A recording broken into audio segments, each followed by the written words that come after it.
we YouTube now. We fancy.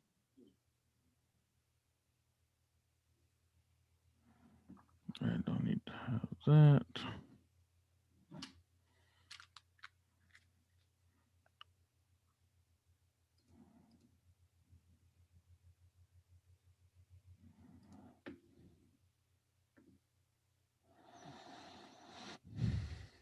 Switch my.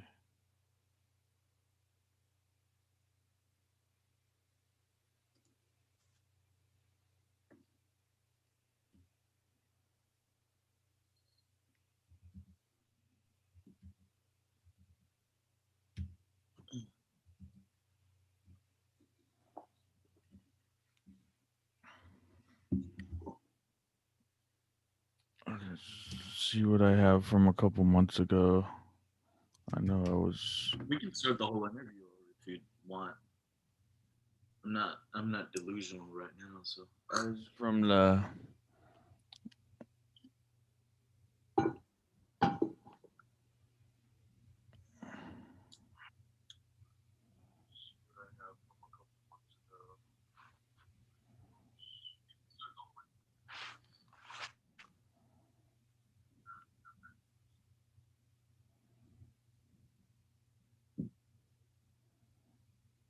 What is it?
you sleep all right?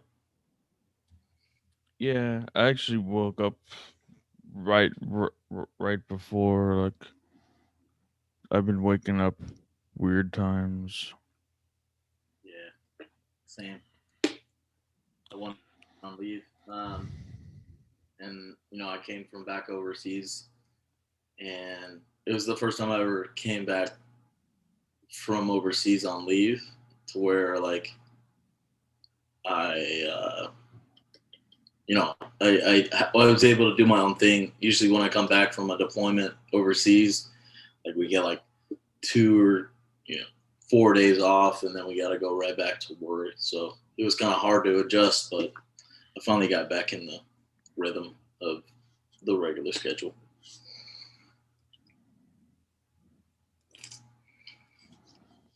I think this is where I wanted to go. If you're seeing Oh, okay, yeah.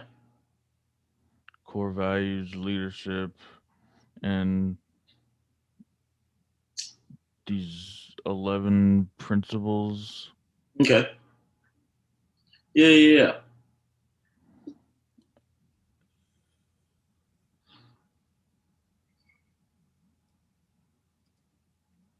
Yeah, I'm familiar with the principles and the leadership traits.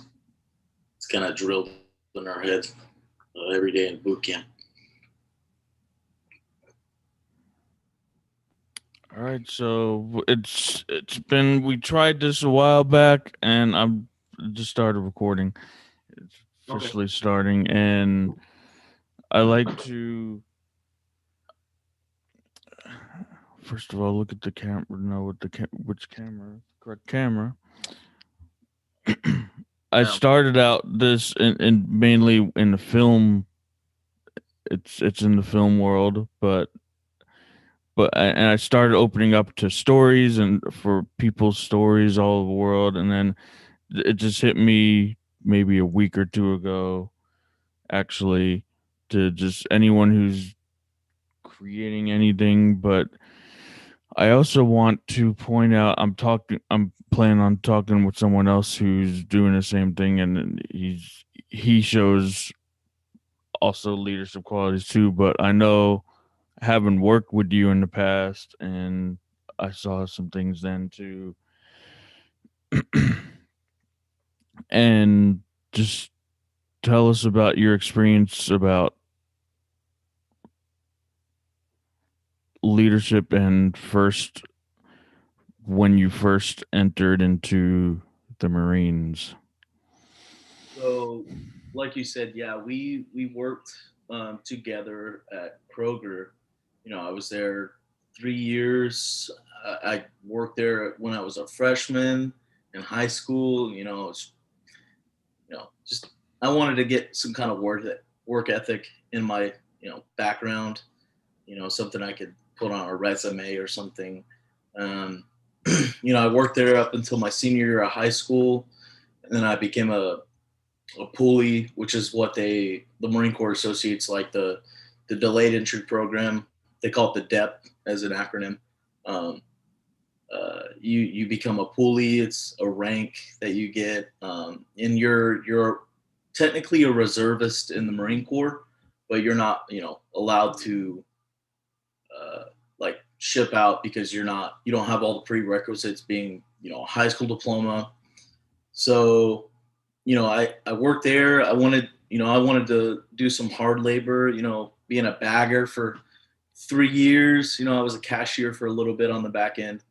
Um, and then I became a pulley in the Marine Corps, and I wanted to get ready for that. So I quit working there so that I can further on my trying to indoctrinate myself within the Marine Corps before I joined the Marine Corps. I was in high school in JRTC, so I kind of like started that early on, but it was my recruiter called me. It was at the Navy actually called me too, and it was funny because they called me the same day. The Navy and the Marine Corps were the only people who called me, and the Navy set up an appointment. It's kind of hard to understand him. He was doing his job, did it well. He asked me, what's my height and weight? Do I have any tattoos? Do I have a criminal record? That's the recruiting thing. And then the Marine Corps called less than an hour. I was actually going to Kroger's, like to go work. I called my recruiter called me and said, "Hey, what's up? I'm Sergeant Figueroa." And he's asking me like, "What do you do in high school? Like, do you play sports? What do you do?" I had a really good feeling about the Marine Corps at that point, and he also asked the other recruiting questions, but I just got a really good feeling about it. So I told him, I was like, "Hey, I already set up an appointment with the Navy," and he said, "Hey, just call him back and say, hey, you're not going to show up." And I was like, "Well, all right." So I did that. I gave him the notice. I was like, I kind of want to drift towards the Marine Corps now. And, I depped in, or I became a pulley on August 16th, 2010. And up until that point, when I graduated high school, you know, I wasn't allowed to go to boot camp because I didn't have a diploma. And that's one of the prerequisites. You have to have a high school diploma or an equivalency. But my route was a high school diploma. So I did that, you know, I worked at a restaurant, Papacitos off of 45 for like my last semester in high school. And then, I shipped off to boot camp like 3 weeks later. after high school graduation, June 27th, 2011. That's when I went to boot camp. Um, I think my drill instructors kind of saw a little bit of leadership in me. I actually told my what they call the senior drill instructor, which is the I had three drill instructors. They were all three sergeants, and the most, the senior guy of them, who's been in the drill field for the longest, the guy who's been instructing drill for the longest. He was the senior drill instructor, and I told him, hey, I wanted to be guide, which is like the leader of the platoon of recruits. And yeah, I was guide for like 2.5 days, and that in boot camp is really hard. Like they expect high tempo. I didn't make the cut after 2.5 days. They said, you're fired. So I just became, general population. I still, stood out among my peers. I did all the right things because of ROTC in high school. I knew a lot of things that I needed, as a basic recruit. It was the knowledge and the academics of boot camp wasn't as challenging for me because of the background that I had. Shortly after boot camp, I graduated boot camp September 23rd, 2011. I'll backtrack like a couple weeks. I didn't become a Marine, officially a Marine, like passing the Crucible, which is a 54-hour trial of, your wit, your might, your leadership ability in Marine Corps boot camp. That's like 54 hours long. You get maybe 2 hours of sleep every night. You're drained by the end of it. It's grueling. You get two meals ready to eat. They call them MREs, but meals ready to eat. And, you're put against, you're pushed to your limits so that you can see how far you can push past your limits. But you're with everyone that you've trained with. For me, it was 88 recruits. We started with 88 recruits. We finished with 88 recruits. The same. We didn't pick anybody up and we didn't drop anybody. So that was really cool. But on September 15th, I finally got my Eagle Globe and Anchor. I actually carry it every uniform that I wear. I carry it in my left breast pocket. It's seen the world. I actually have it. It's in my uniform that I wear. It's over off scene, but it comes in a package and it's black, but because I've carried it around, it's like brass looking. It's kind of medieval, but yeah. One of my that's like my proudest possession that I have. But on September 15th, I passed the Crucible, became a Marine officially, and then went back home for leave. Got to do Marine combat trainings because in the Marine Corps, every Marine becomes combat efficient in some way. You learn how to shoot the automatic weapons and throw grenades and stuff. And that training's only like a month long. I wish it was longer, but it is what it is. Then I went to my follow-on school. I became a mechanic. I was there for like 4 months in Camp Johnson, North Carolina, right off base of a bigger base, which is called Camp Lejeune. Camp Johnson is, and became a diesel mechanic. And then on March 11th of 2012, I reported in with my first duty station with 3rd Battalion, 11th Marines, and we became, I joined Mike Battery, and I, met he's still my best friend of the day, Pete Darty. I don't know if I can swear on this, but he's still to this day one of my best friends. I actually see him every time I go home. That's a nice story. You said when the recruiter was reaching out to you, this just stood out to me a little bit. But you ever understand them? Do they have like an accent or something? Or So the Navy the Navy recruiter, he kind of had a Spanish accent. okay, That's not really what like pushed me away. He was just doing his job. His first language, was probably Spanish, and he learned English um, throughout his time in the Navy. Being a recruiter, you're in the service for at least 8 years, so he's learned English. He probably learned it along his way, if not before the Navy. It was just it wasn't very. It was very impersonal. That's what kind of threw me off. It wasn't. It just felt like he was just doing his job. He was just kind of trying to get another quota. And with the Marine Corps, we really only picked the best, and I just had a really good feeling because, yeah, he asked me the same questions that the Navy asked, but he asked more than that. He dug a little deeper. It was more than just. I felt like it was more than him just doing his job. He was stepping out of what he needed to do, because he could have just asked me the same questions that the Navy asked me, because all the recruiters ask the same questions. It's like, do you have any tattoos? Are you a felon? It's some things disqualify you, and it's like they're not going to waste their time if you have disqualifying factors.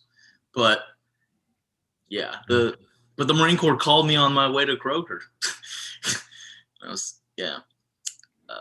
so when Yeah. when you were in and you got into basic training,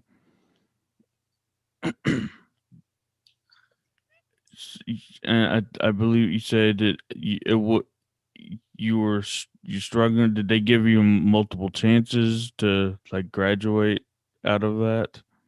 Or Um. did it take you longer? No, I Marine Corps boot camps. 13 weeks.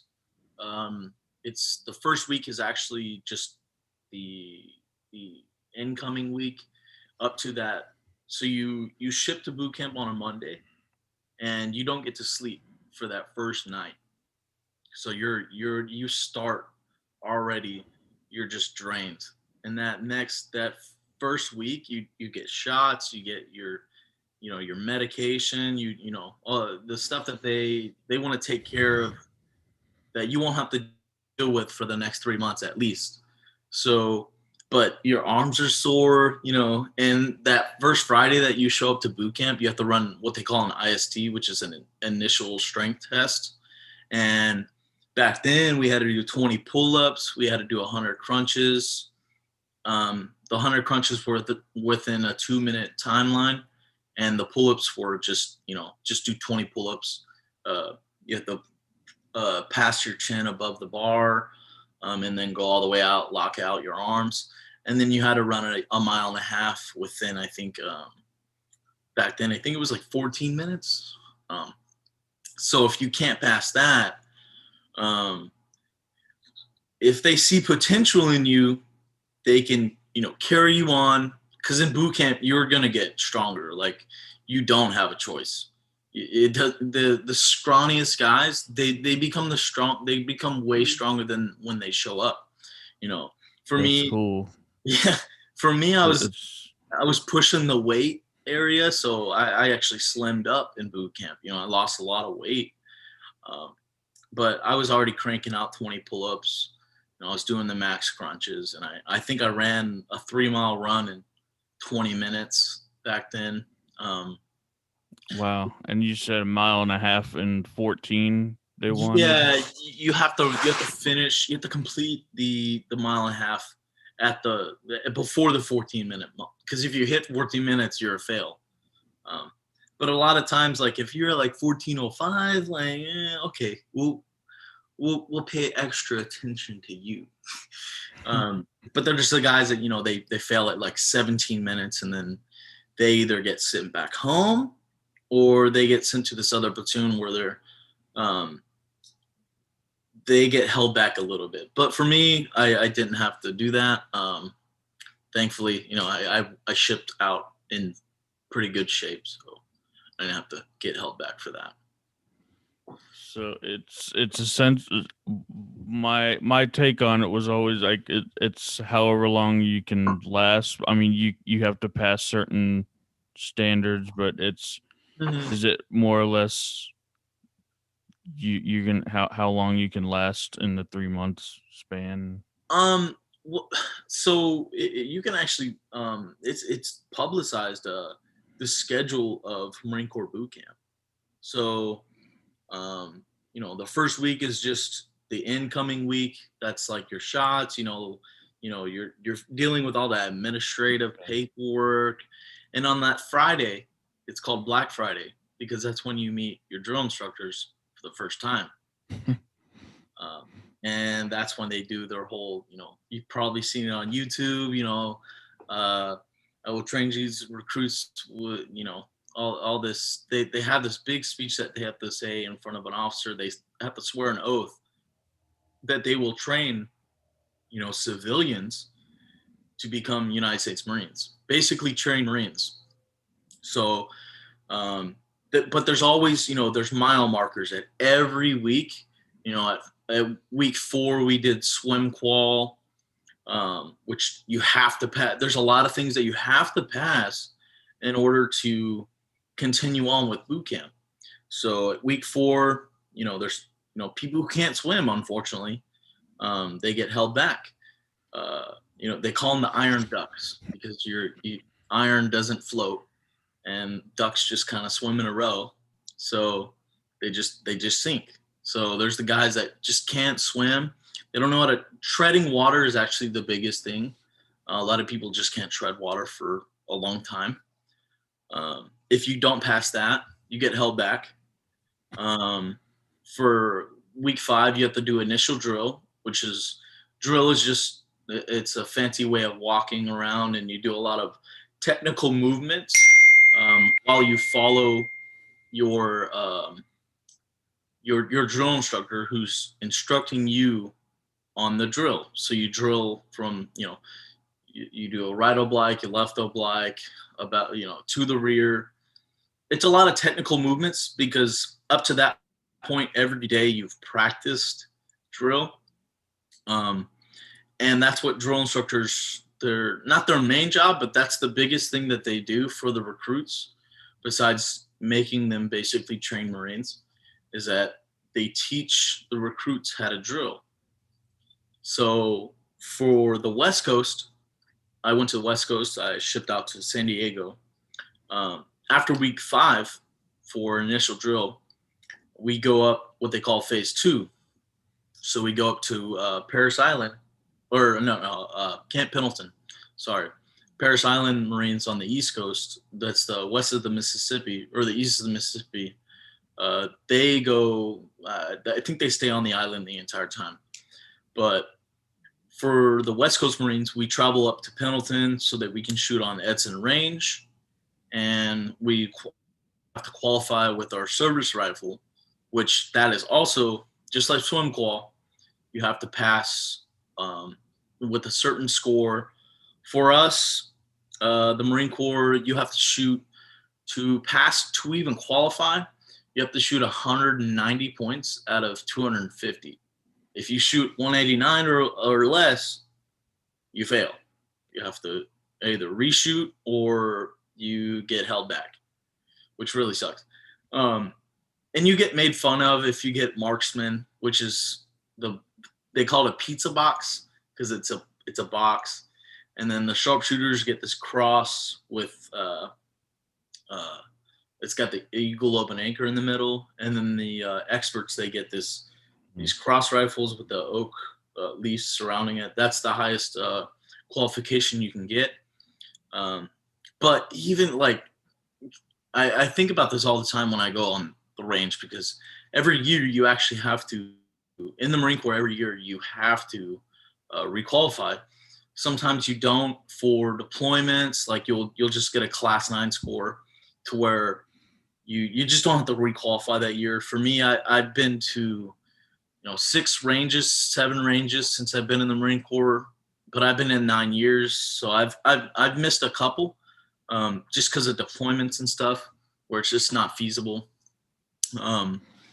But for our score of 190 out of 250, like that's still pretty good compared to like civilian scores. But like in the Marine Corps, you're gonna get made fun of for it because you're expected to shoot good. And then we shoot a closer combat scenario. It's called Table 2.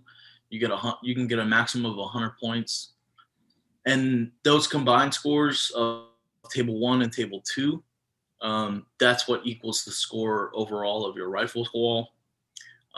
Yeah, you have to shoot. You have to get a very minimum of 250 points total. But if you don't, you either requalify or you get held back. That's like phase 2. Phase 2 is like 3 weeks.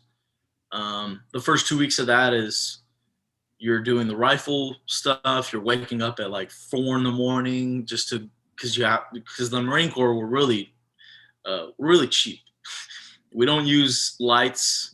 We shoot at the break of dawn. When the sun comes up, we got light. We can shoot. When the sun goes down, we don't got no more light, so we ain't shooting. And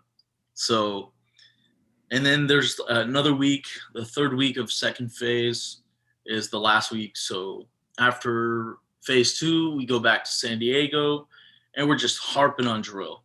There's wickets that the drill instructors have to meet. 1 week is team week. There's a lot of there's something every week.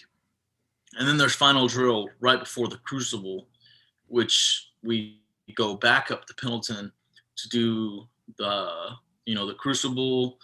At the 50th hour, we wake up at like 2 a.m, and everybody's tired as tired can be because we're already 50 hours into this chaotic scenario of our life. This is the worst scenario that we've ever been in up to this point. And we had to hike. I don't remember how long the hike is, but I remember I think I counted like 10,000 steps. It was ridiculous. And we have to climb on the West Coast. We have this really big mountain that we call the Reaper. And I remember seeing this truck, right? Because there's a safety vehicle that has to be in the front of the hike and the back of the hike. And when our drill instructors stop us at the base of the hill, I'll call it a hill, but it's really a mountain. And you just see that truck climb. And you just see it climb and climb and climb. And it's just going. And you see the headlights go real dim because it's just so far away. But it's just climbing. And our drill instructors are like, we're going to go touch that truck. And we touched it, but the worst part about the Reaper is that first hill, it's not the last hill. There's about 9 more hills that you have to climb up. However, they're not as bad as that first one. That first one really kills it because you're climbing, you're almost bear crawling up that hill. That's how steep it is. But yeah, the rest of the hills, they just get gradually higher and higher and higher. And by the time you reach the very top of the Reaper, the sun is coming up. Sometimes they do the apple ceremony up there, which is for us, that's what they did. They give you an apple or an orange at the top of the hill. The best apple I've ever had in my life to this day. It was because at that point, you've only had 2 meals in the last 54 hours. You've had 4 hours of sleep, and this apple brings life back into your body. And we climbed back down the hill, which was worse than climbing up the hill because you're breaking every step. You're like trying to hit the brakes every step. And it actually hurts a lot. Your toes are numb by the time you finish. And we get from the bottom of the Reaper, and we sing the Marine Corps hymn, and we're officially Marines. On September 15th of 2011, I climbed the Crucible, the Reaper. I finished, I became a Marine, and I received my Eagle Globe and Anchor. And I've carried it around every day until, well, I still carry it around. That's quite a story there. I thought when you were talking about going shooting, it was still dark and then getting light. I thought you were gonna go to sit and and mention that you train in the dark or something. Oh, But well, we train in the dark.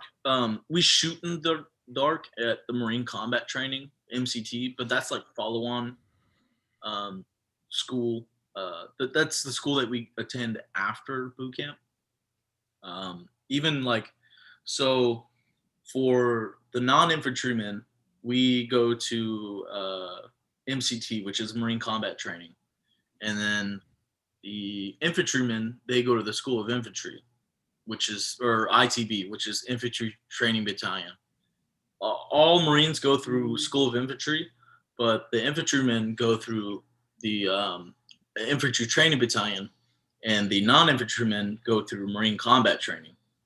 And that's because the Marine Corps, unlike all the other branches, we train every Marine to fight in combat regardless of their job, so that they're able to fight if they get forward deployed to a combat environment. They're not, shocked when something pops off.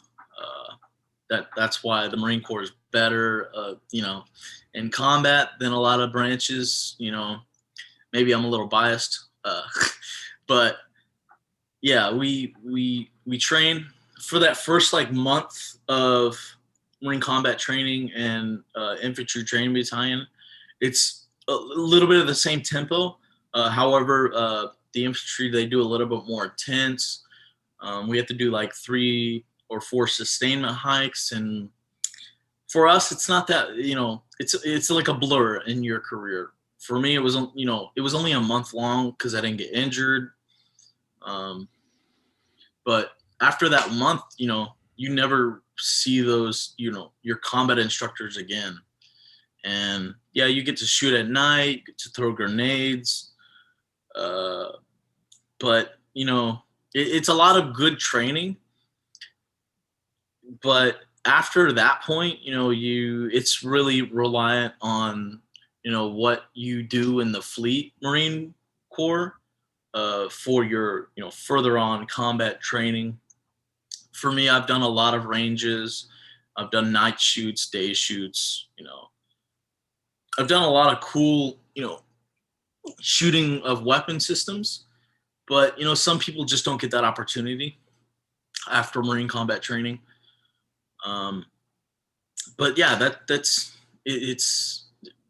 it's really that the combat training's there, but unfortunately, like the Marine Corps doesn't have a lot of money, so we don't get to shoot as much as we should. We don't get to do a lot of the field ops because it's all about money in the military. Like a lot of the stuff is about money, and if you don't have money, you can't buy rounds, which that's what you shoot out of the rifle. You can't buy MREs, food, water. When it comes down to it, it's about the money. And unfortunately, the Marine Corps does the best with the least amount. We have the smallest budget. But we're the best of all the branches because we do the most with the least amount. And I think that's what makes us the best. I think it's fitting. We were going to start to talk a while back, and then we just ended it, and that wasn't the best time. But it's fitting around. It's because I think Marines was coming up on another anniversary or birthday. Yeah. I think the same day we were scheduled. I don't. I don't know, because that was only like a couple months ago, right? Or I thought it was like 2 days ago because I was seeing something. I Maybe thought you meant like last time we did our we attempted to have our conversation. yeah, the Well, actual birthday came up like 2 days ago.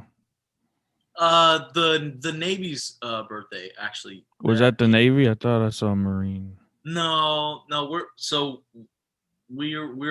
a department of the Navy, but we're not the Navy. Um, so Okay. the Navy was founded October 13th, 1775, and they were our ships. They did, they took George Washington across the Delaware. That was the naval force. Back then, it was a lot of, it's only wooden boats and stuff, but there was somebody in charge of the Navy. And then, Maybe uh, maybe I saw a Navy Marine or something. well, so the Marine Corps birthday is only it's on November 10th of 1775, so it's less than a month. Okay, it's Yeah, not far away still. The Navy's only a little bit older than us. However, when the United States Marine Corps became a branch, Captain Nicholas, who was the first commandant of the Marine Corps, on November 10th, he wanted to to create a fighting force for the United States, uh, but he wanted them to be amphibious. We weren't the army. He wanted them to be a lethal fighting force, but a part of the Navy.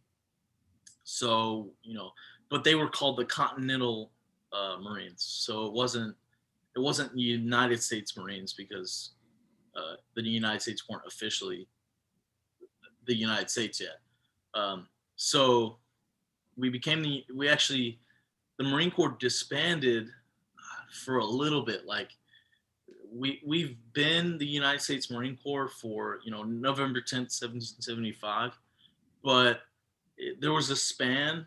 I can't think of it off the top of my head. It's not really indoctrinated. We just backdate it to November 10th, 1775. But there's a there's a there's a time period of the Marine Corps where they were disbanded.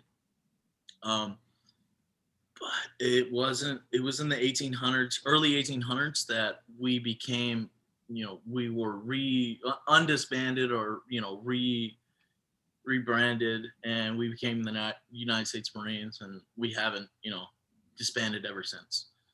Uh, so we've been, so we don't really backdate it to the actual date that the United States Marine Corps became its own branch. We just backdate it to November 10th of 1775, because that's when the first commandant became the commandant. The commandant is the senior officer of the United States Marine Corps. The Coast Guard, I believe, has a commandant. The Air Force has a chief of staff.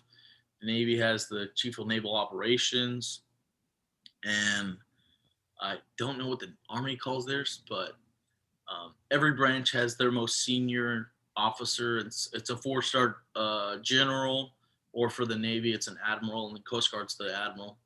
But um, yeah, the most senior officer of every branch is the commandant, or the chief of naval operations. They're yeah, that's why we backdate it to November 10th, because that's our first commandant in the Marine Corps. So you mentioned, I know there's the three main branches of the military. How how often, I know you do a lot of working with the Navy, especially Yeah, I did. crossing the waters and everything. But how much collaborating you do with the other branch, the Army, Um. So or do you work with them at all? back in 2013 to 14, I did a deployment to this. It's a country called Bahrain, and there's an air base in Bahrain, which it's somewhere in Bahrain, right? I can't really say where, but I did a deployment to there, and I was actually able to work with the Air Force, the Army, and the Navy. But the Navy we always work with, because that's our medical corps, our corpsmen, and our religious. Because in the Marine Corps we don't have medical or religious practitioners. It's our chaplains and our our medical officers from the Navy that get attached to the Marines. Um, I did a course called the Non-Commissioned Officer Academy with the Air Force. It was a great opportunity. It was a bit more senior enlisted than I am, but I got the opportunity to serve with the Air Force for that course. And yeah, but other than that, I haven't really done a lot of things with the Army. Um, the Air Force, the Marine Corps just picks on the Air Force all the time because it, we do everything. The Marine Corps likes to do the hardest things possible. Like we go to the field and we live in tents. In the Air Force, they just kind of go to the hotels, and they have a really nice life. It's great, but yeah. Yeah, I know had family and uncle. He actually in 2010 he passed away with lung cancer and Okay. due to because he was an airplane mechanic and he Oh, was in geez, the yeah. Air Force and they said it was from environmental reasons Of due to course. where he worked and everything. Hmm. I know a couple others. He was actually a Marine cousin and family as well, and he was going into I forget what it's called. He was all I can remember right now is as a sharpshooter. He was Okay, so he was a sharpshooter in the Marine Corps. Um, yeah they're actually like really prestigious in the infantry, community. In the Marine Corps, there's like the infantry has the biggest MOS, which is military occupational specialty. Um, for the sharpshooters, they're part of the infantry. They gain when they graduate the school. I believe they became '06 or 0317. I think the MOS is. But that MOS, there's like 300 Marines in the entire Marine Corps uh, that become, the sharpshooters. This, you have to go. Like, it's a grueling school that they have to go to, and you can't just be a sharpshooter right out of like boot camp. Um, you have to I served with the infantry for a little while. They're a great community. Like a lot of dudes that I met there, outstanding. But I've seen the grueling trials that they have to go to even before they send Marines to the Scout Sniper School. Um, it takes there's a lot of pre-trial engagement to be able to get sent to that school. My work is calling me. I'm sorry,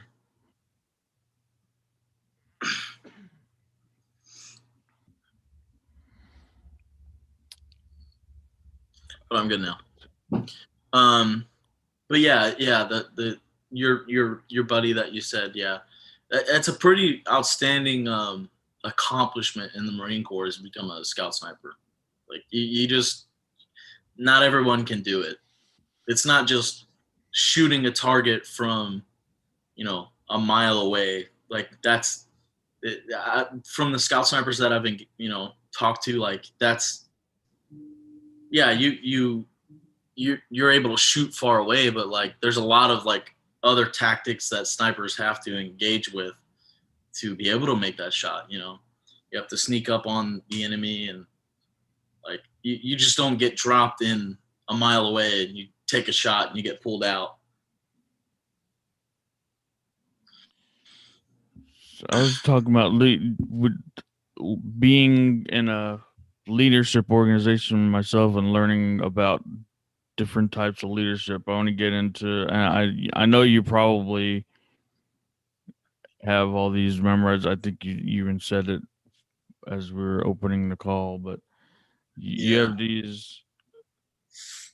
these principles, and you can, Yeah, we have am I we right, have you can recite them by memory, so or I do can a do the lot of studying? I can do the leadership traits because they're all just one word basis. I mean, all the words mean something, but all the principles, there's 11 leadership principles, and they all make a, now overall, if you encompass every one of those principles and every one of those leadership traits into your qualities as a Marine, that's what makes a great and outstanding leader in the Marine Corps. One doesn't just outweigh the other.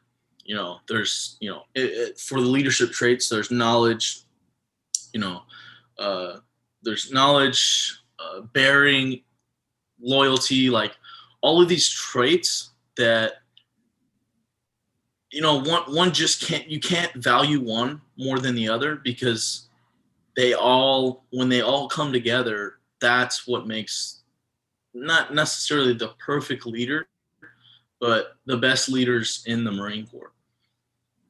I was taught a long time ago, like, you really just can't overvalue one trait over the other, because if you focus on focus on one trait and you're really good at that one and you're perfect, but you lack trust, or you lack knowledge, you lack loyalty, but you're really good at bearing, or tactfulness.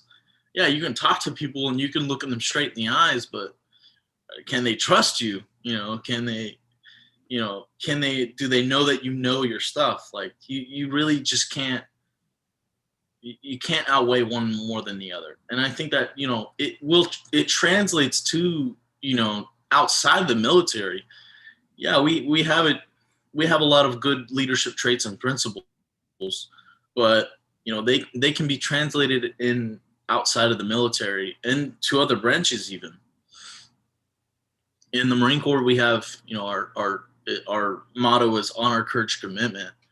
And honor is like doing the right thing, courage is standing up for others and your country, and commitment is committing to everything that you do, um, in the right way, obviously. But yeah, the Marine Corps harps on a lot, leadership at the most smallest level, because in the Marine Corps, you get taught at the earliest, boot camp, you get indoctrinated, like, Marine Corps is all about small unit leadership.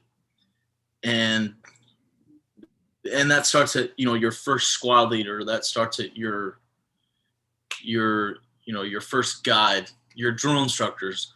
Like, in the Marine Corps, when you can be a squad leader as an E3, which is a lance corporal. You can be a fire team leader. In all the other branches, like, you don't get those positions until you're like an E4 or E5.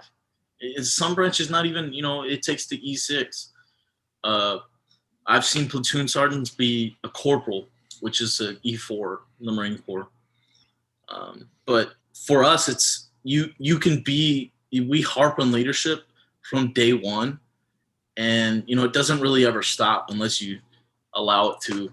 But that's on you. That's on the individual person. Yeah, you say one doesn't outweigh the other, but you can be loyal, you can be unselfish. Mm-hmm. I'm just sitting here reading them off. Yeah. But you can be knowledgeable, but if you're not enthusiasm, Yeah.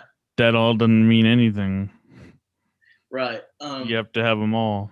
You really do. You do. So my personal favorite is enthusiasm, but that doesn't mean like I push away all the others. I like to be enthusiastic, about everything. Like, there's good in everything, even the bad. The bad's gonna come, the bad's gonna go, but you can find something good in everything. And I think that takes a lot of enthusiasm to see that.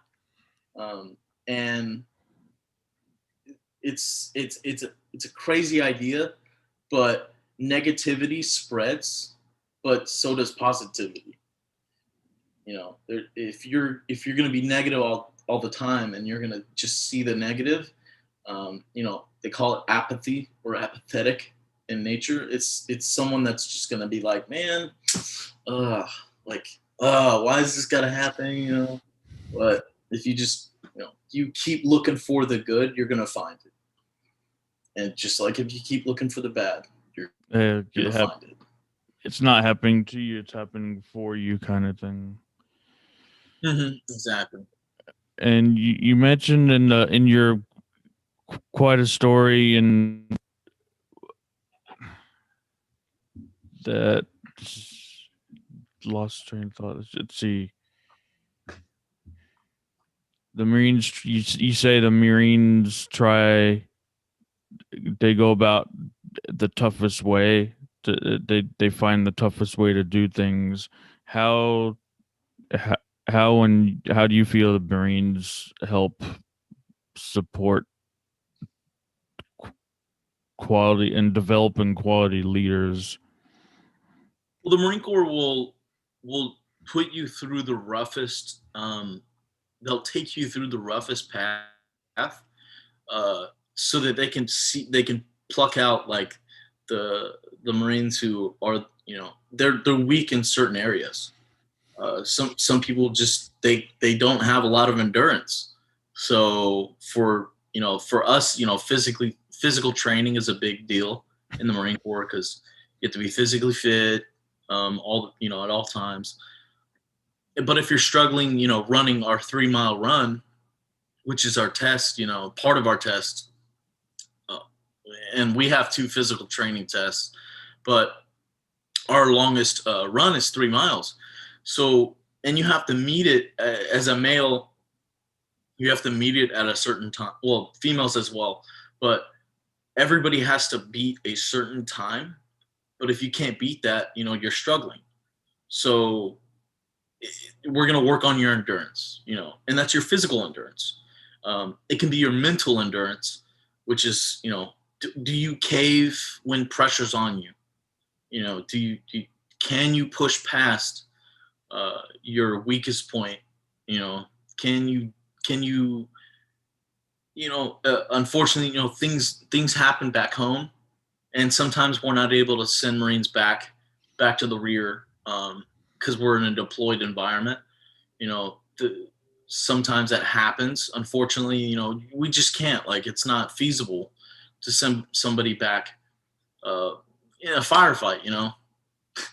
They got to pick up a rifle and push through it. But if we can, if you can push past that, there's nothing that's going to hold you back. And that's just one of the traits, the endurance.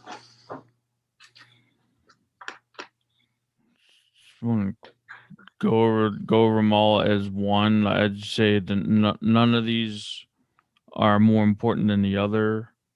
Yeah. As far as the principles, know yourself, seek self-improvement. Yeah. Be technically and Tactically proficient. Know your Marines. That's, yeah. For their welfare. Keep your Marines informed. Set the example. Ensure the task is understood. Mm-hmm. Supervise and accomplish. Train your Marines as a team. So far, all important. Make sound and timely decisions. Develop a sense of responsibility among subordinates. Employ your command in accordance with its capabilities. And number 11, seek responsibility and take responsibility. Yep. For your actions.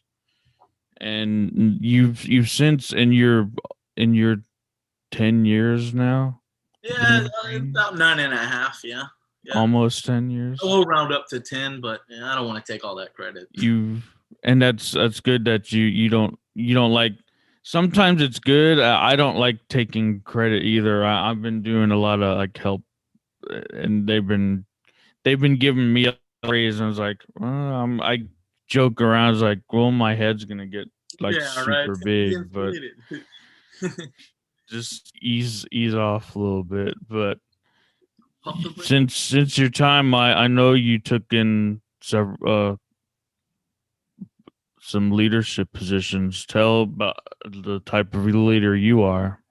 Um, so one of the one of the things I like to do, um, if you'll look at number 5 again, is set the example. Like I think that's a really important leadership principles because as a leader, you have to have subordinates. Like you're not a leader unless you have followers. Like you if you're just one of one, who are you leading? You're not leading anyone. So in order to have followers or in order to be a leader, you have to have followers.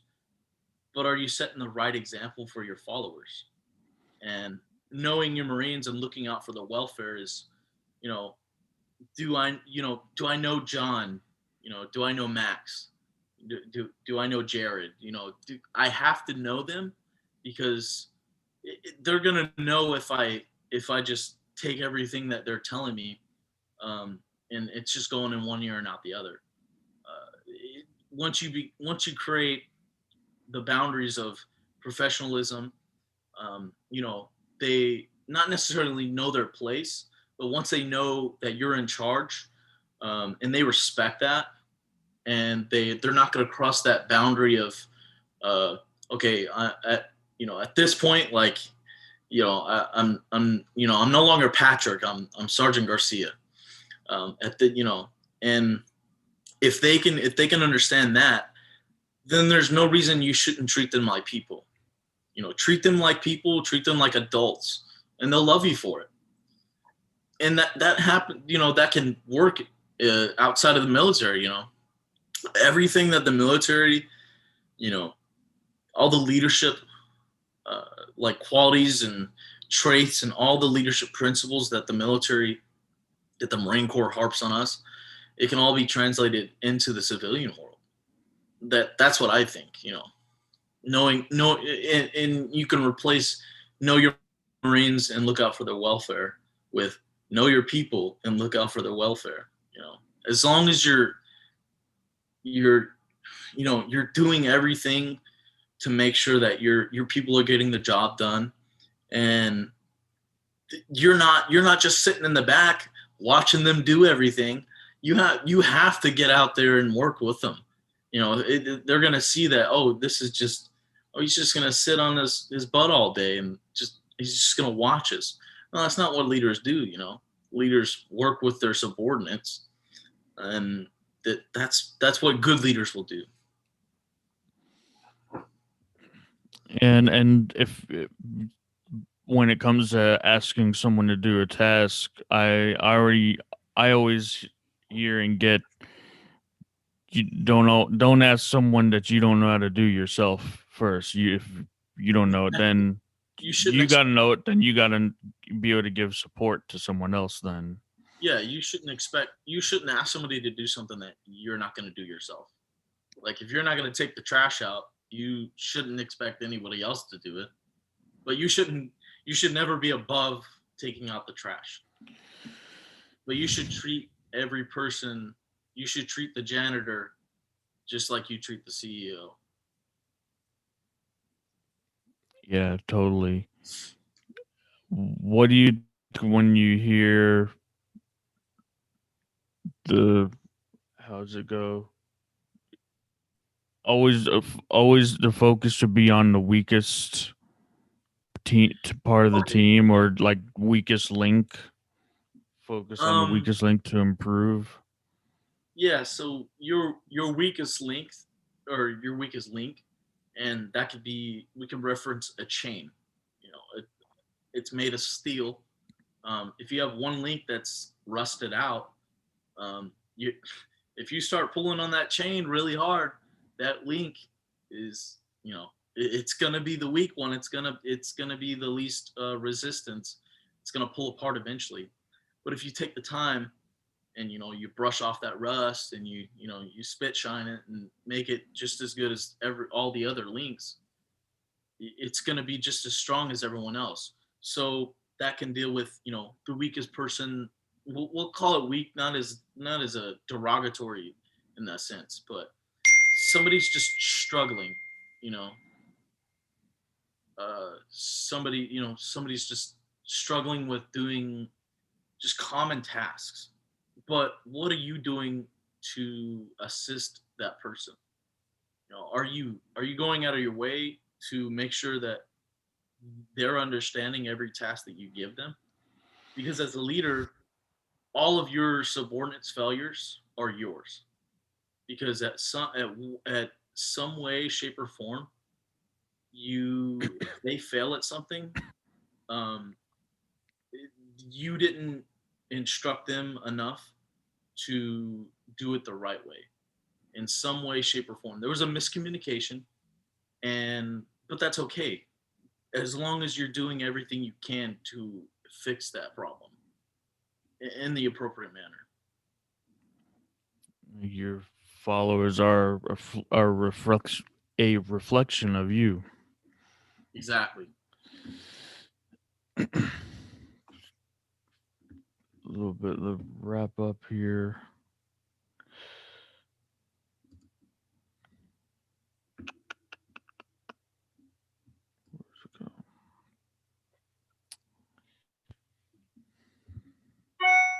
Is there anything that you are seeking to learn at your stage right now where you're at? Is there anything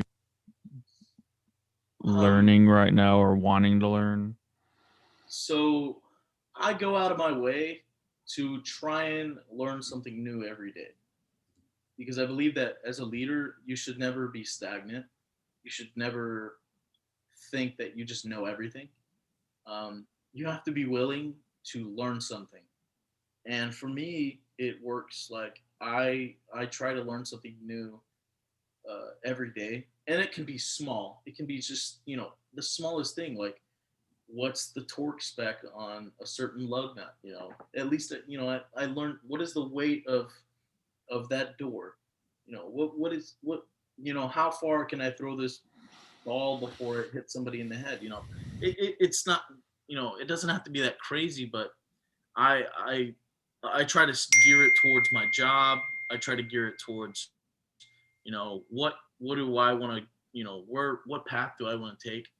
As for me in the Marine Corps, I'm a mechanic, so I try to focus on a lot of like diesel mechanic things. Trying to learn all things about, you know, just my trade. Yesterday, I actually learned a lot about the joint tactical vehicle, the Humvee replacement that the Marine Corps is getting issued. Um, there's a lot of like a certain RPM that the torque is at 340 pounds per foot pounds, and there's a certain torque that at a certain RPM, and just little things like that can can make you a better leader because it's just something more that but it's not something that you try to learn everything so that you can push it in everybody's face. It's so that you can help, and we can and take it back to your subordinates failures. Are you assisting your subordinates to where they just don't fail anymore? Because if you do, then you're an outstanding leader. If your subordinates never fail, either they're just geniuses or you have done everything in your power to teach them everything that you know so that they only fail at things that you fail at. But it's okay to fail. There's nothing wrong with it as long as you learn from it. If you don't, if failure is only a failure if you don't learn from it. And I fail sometimes too. But I learn. I try to learn something from each failure that I encounter. And as long as you're learning, I say get 1% better each day, Yeah, and if you yeah. do that for a whole year, that's 365 360%. more percent that you got. That just makes your capacity for leadership even better. For everything that you can learn, if you pass it on to somebody else, that that enhances your leadership ability because you're teaching your subordinates, or anybody really. If you're passing on the knowledge, you're becoming a better leader. You shouldn't you shouldn't know that somebody's going to fail at something and not do something to stop them from failing.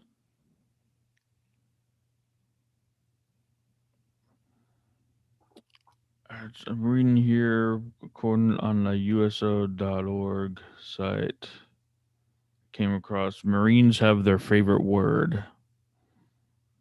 What's your favorite word?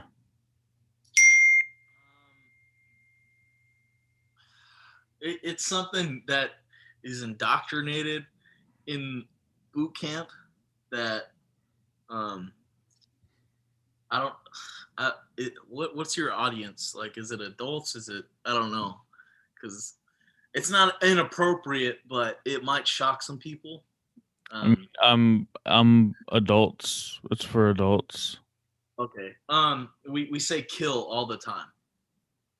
Like it's like you're understand that I'm tracking. Kill. Like I get it. It's a short word and it has one. It's really easy to say. It's kill. Like you say kill to everything. Like okay, I get it. Kill. Like, but in the Marine Corps, it leads back to our roots of we're a lethal fighting force. We kill, but we say it like super intense and like sometimes it's really loud. Um, yeah, but sometimes we just say it at a low murmur. It's like, oh, kill, good to go. And these are 22 things only Marines know about the Corps. And another one, what's your thought on chaos is more than a theory? Are we talking about General Mattis's chaos, or are we talking about chaos as in like overall, the fog of war, the just the general chaos of life? I guess, yeah, Mattis, Defense Secretary James Mattis.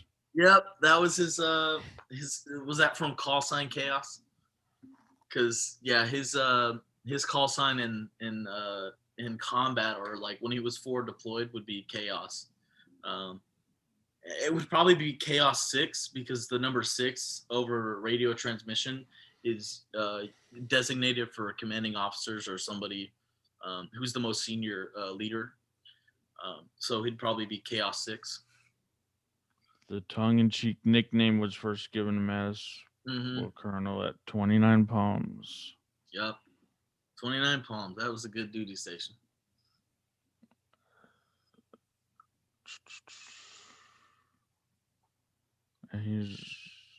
I think this one goes without saying. Marines as tough as nails, according to Marine Lieutenant Colonel Rankin. Only known person to survive a fall from the top of the cumulonimbus thunderstorm. If I'm saying that right, but I'm not super familiar with that gentleman, honestly. I know tough as nails, where nails being the toughest thing, they're really condensed metal, and they go through wood, and you can push them through anything really if you know put enough force into it. How about this? I'll read the description. You tell me what I'm maybe talking about here for this. Make this a final one here. Okay. Most of us heard the term boot applied to someone new in the Corps, but for those Marines who are newer than new and don't even rate the term boot, this term flip flop more in the shower is lovingly applied. So the phrase boot, uh,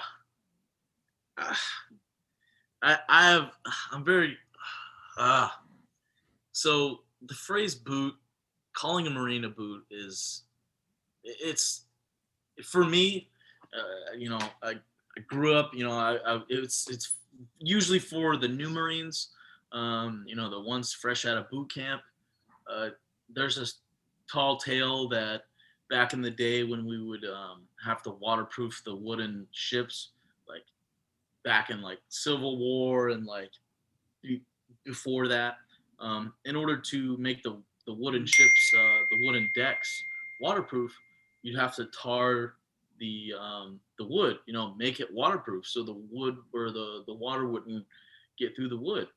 So the new guys would have to wear their boots in order to do that. But the old salty guys, the guys that have been around since the dawn of time, they wouldn't have to wear their boots.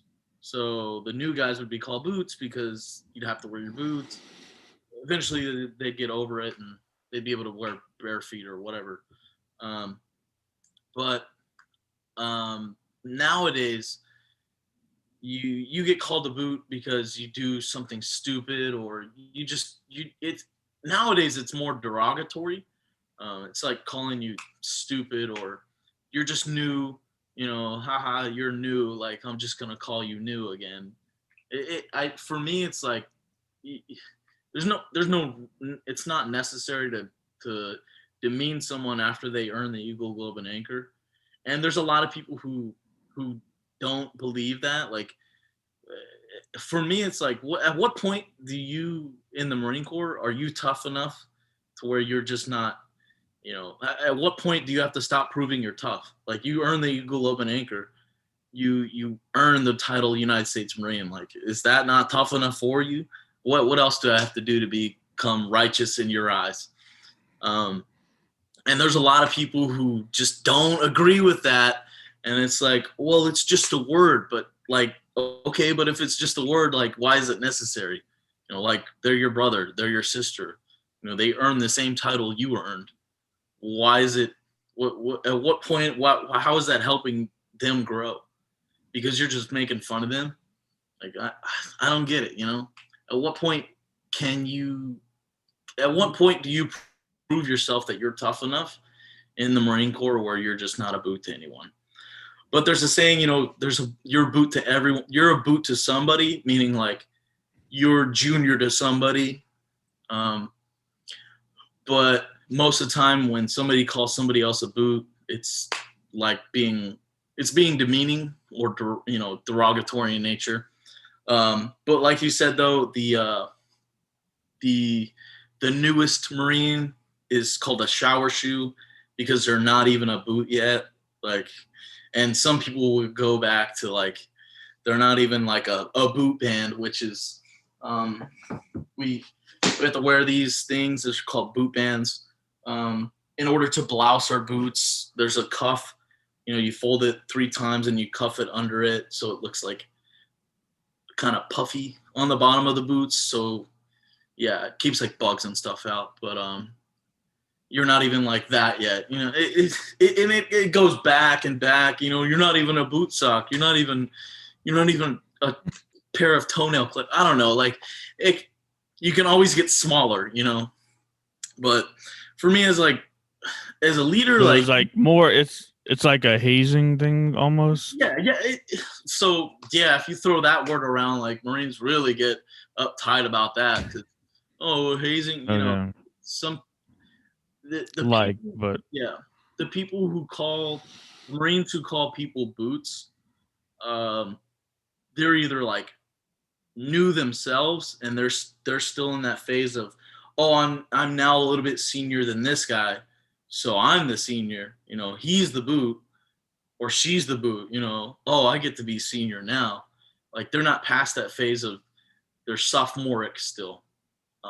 In their mind, they're still sophomoric and they're like, oh, now I get to be the senior person. And it's like there's a point in a Marine's career where, or there's never a point actually. Some people just never get over that power hungry, like, oh, I'm the senior guy now. Like, but those are the guys who they get out on their first contract and they carry around that salt on their shoulder and their chip, and they're they're on Facebook every day, like pointing out discrepancies in people's uniforms, but they didn't have the balls to correct themselves when they were in service. But they have this,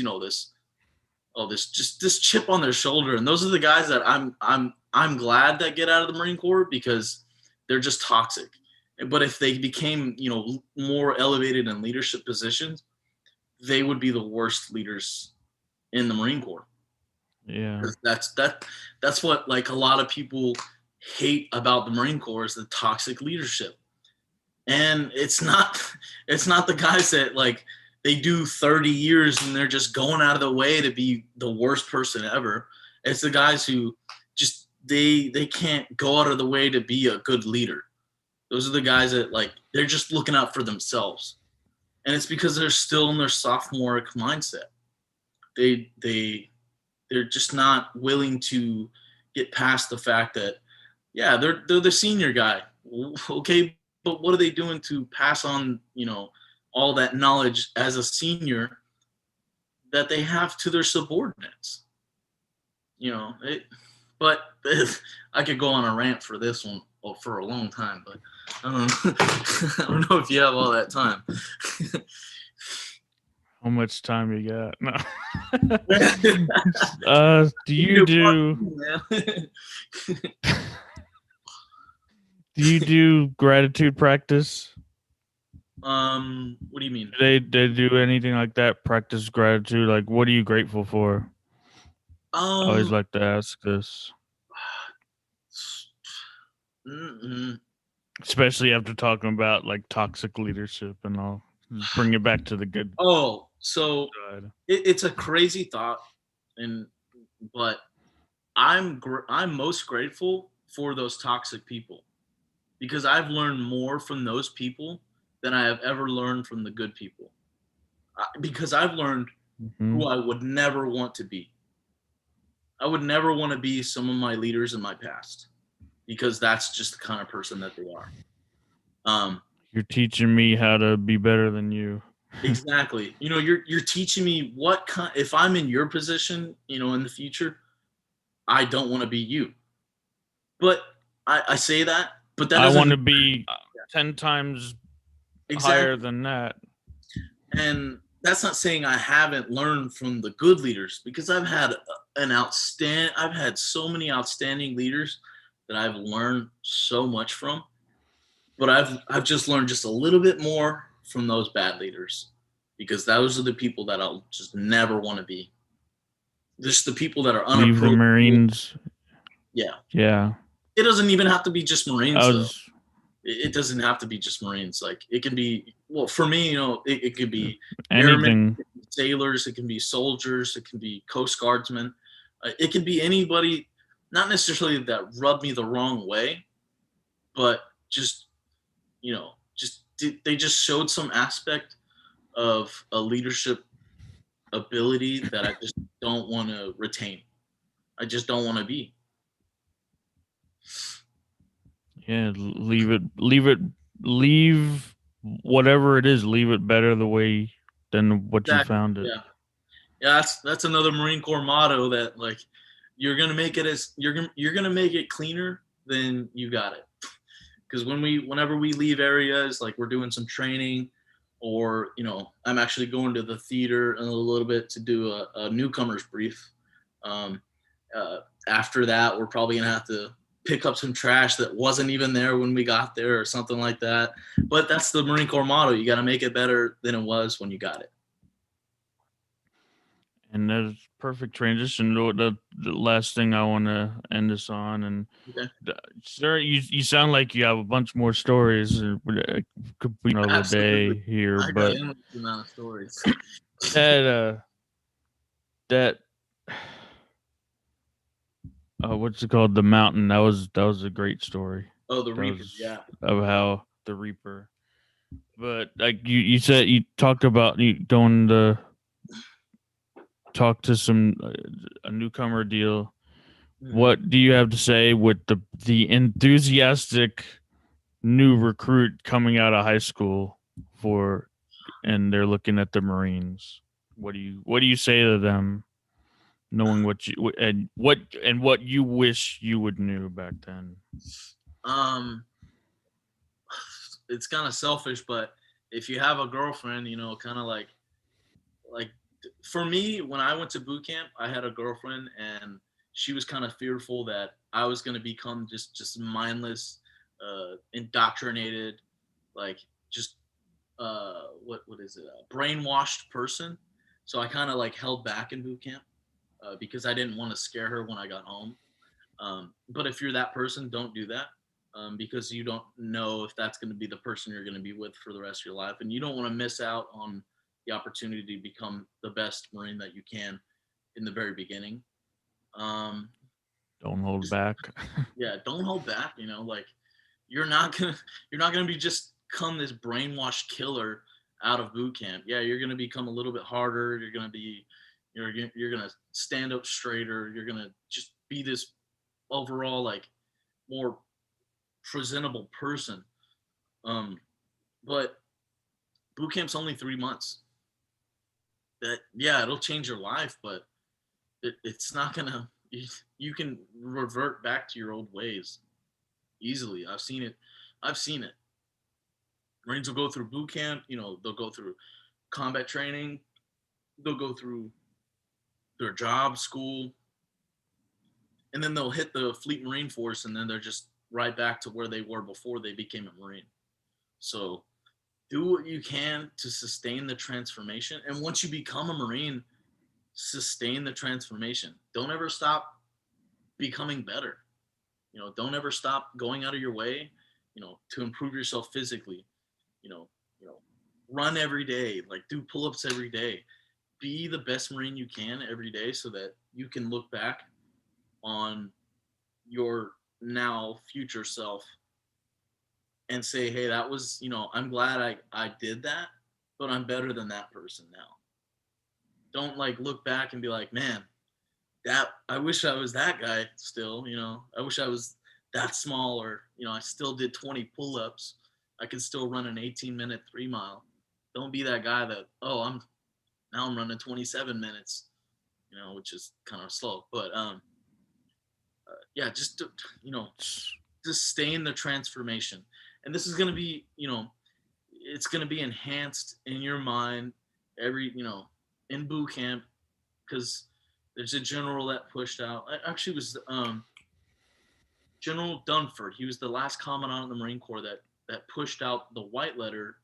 That part of that was sustaining the transformation, and it has to do with the transformation of civilian to Marine, because enlisted go through boot camp, the officers go through OCS, the chief officers also go through OCS, but it's different, and they go through the basic school, but sustain the transformation from that whole entire time that you're in boot camp.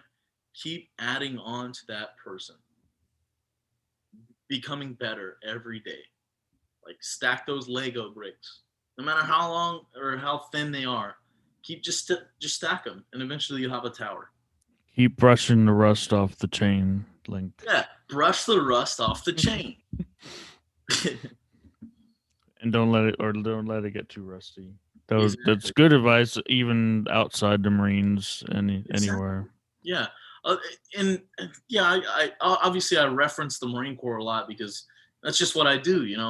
That's well, not what I do all the time, but that's what I do. I'm a Marine, but I've said it multiple times now. It's like it's translatable to any workforce, to the civilian world, to any branch. It's translatable to those branches. We're workforce in any workplace environment, because there's always going to be, subordinates. There's always going to be leaders. And like I said, are you actually a leader? Because if you don't, or if you're not a lead, or if you don't have subordinates or followers, you're not a leader because nobody's following you. So what are you leading? Yep. All right. Thank you for, and we can go on, and we'll have to do this again, and some another story for another day. Yes, sir. and we can end this here today, this morning, and you go do your newcomers session